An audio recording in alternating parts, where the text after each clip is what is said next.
দেখতে পাচ্ছি বিশাল একটি ডাইনিং কাম ড্রয়িং।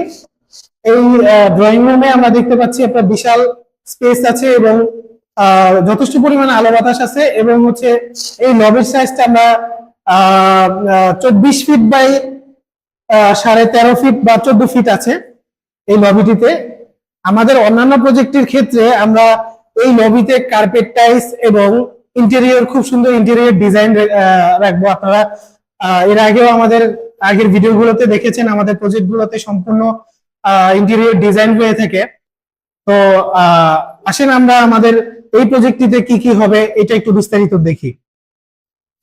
শুরুতে আমরা ড্রয়িং এবং ডাইনিং এর পাশেই আমাদের একটা গেস্ট বেড আছে। এই গেস্ট বেডটা যথেষ্ট বড় এবং যথেষ্ট আলো বাতাস মানে যথেষ্ট পরিমাণ আলো বাতাস আছে এবং এই গেস্ট বেডটি আছে গেস্ট বেডের পাশেই রোড আছে। রোডের